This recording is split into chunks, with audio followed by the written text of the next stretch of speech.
there, thank you for tuning in again and watching this video. Right, this video, what I want to address here is now something that's actually kind of like going on quite a lot, you know, because when I say going on quite a lot, it's because I hear a lot of it from clients and, you know, people when they talk to me, and so it's something that I'm aware of, and that is jealousy. You know, it seems to be growing more and more. It's almost like, you know, people are looking over their shoulder to what everybody else has got and wants what everybody else has got, and it's kind of like, you know, they feel that the grass is greener on the other side, but you see what's happening is that you know, the focus is outside. The focus is happening outside of themselves, and that is why the feelings of jealousy are growing, because so many people are just looking, you know, of the external stuff with what's happening with everybody else. And I suppose part of what's made this quite you know, sort of huge is also the fact that we now have things like the social media. So before it was a case of, you know, you go and meet people in your community groups, or your, you know, your friend circle, and then it was just within that. But now it's on a bigger scale. People, you know, are linked into so many social media channels and mediums, and are linked into this thing about being external is even more than before, you know. So people are focusing on other people's lives. Now, on the one hand, yes, it's good to connect with people, obviously, and, you know, follow ideas and get inspired, and you know, sort of follow inspirations, learn things. But you know, what's happening though, it's not just you know, that side of it. There is actually a lot of jealousy. It's like, oh, well, if that person can do that, why can't I do that? Or if that person is doing that, I should be doing that. You know, so in a lot of ways, a lot of this thing about the jealousy is kind of like growing and kind of like overtaking people.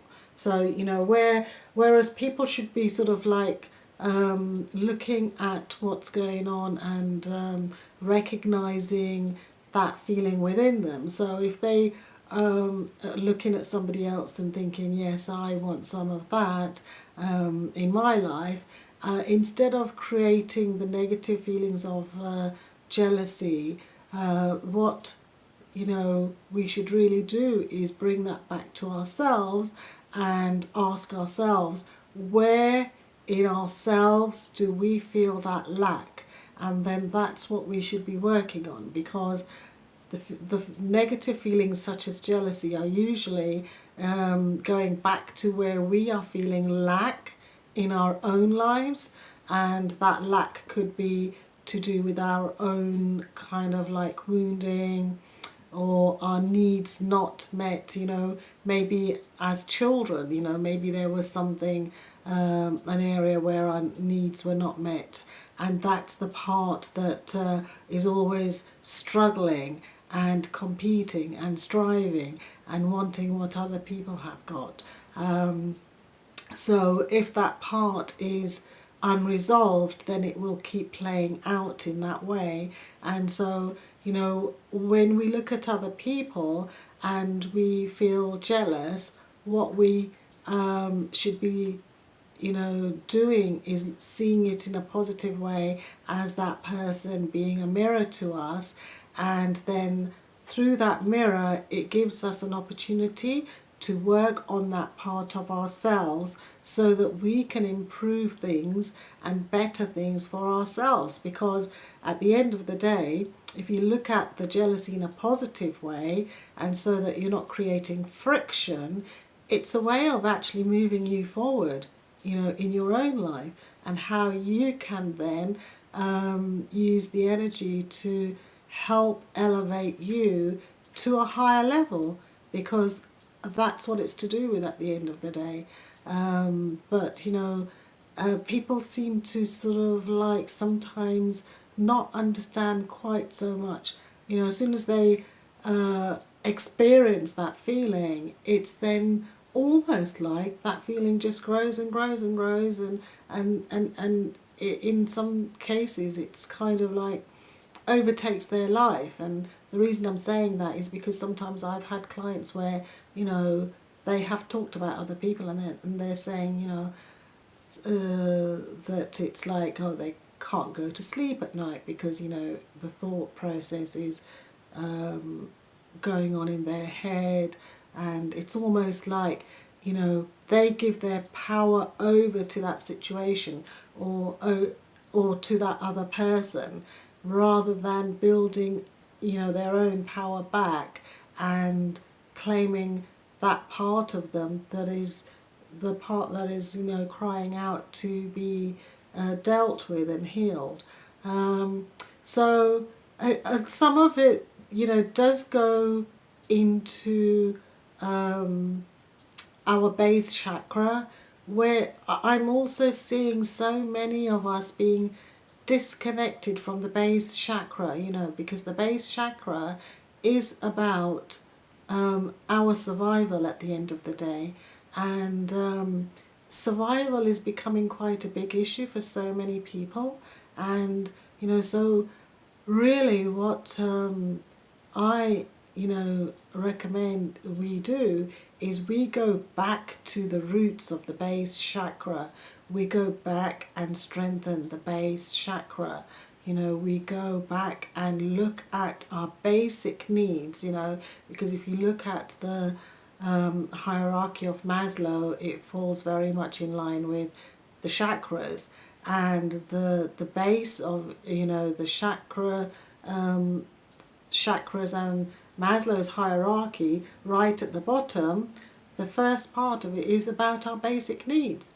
So if our basic needs are not met, then how can we then enjoy and be satisfied with things that are higher up the hierarchy if the foundations are not stable enough?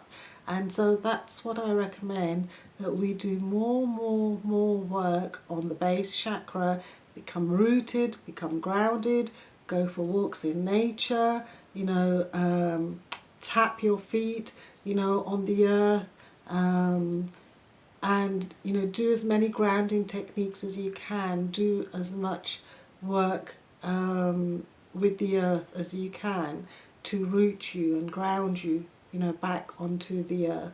And then sort of like looking at the other unmet needs, and trying to identify ways of working with meeting those needs, and so that you're not creating that lack within yourself.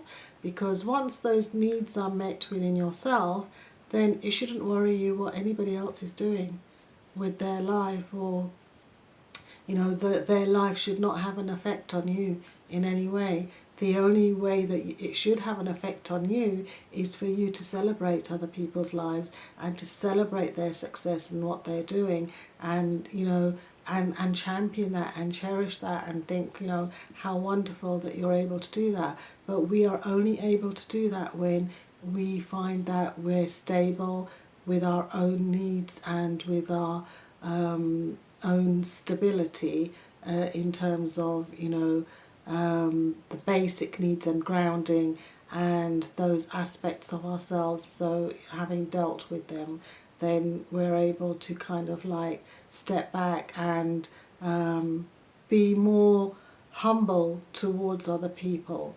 Okay, so I mean, like sometimes when we've been through trauma, for example, it can split off parts of our selves, it can cause dissociation, so many things can happen to us that can create these dissatisfactions. and it's all about healing. It's all about looking at ourselves. So yeah, I hope this video has helped, and feel free to obviously contact me. I do Skype sessions, and you know, you could have a look at my website, and you know, I hope you can find ways to fulfill those needs where you feel that you could do with meeting those needs much better for yourself. Thank you for listening, and take care. I'll be back soon.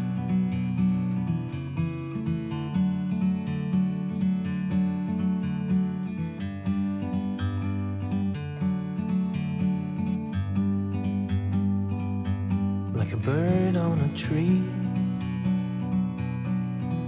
I'm just sitting here. I got time, it's clear to see.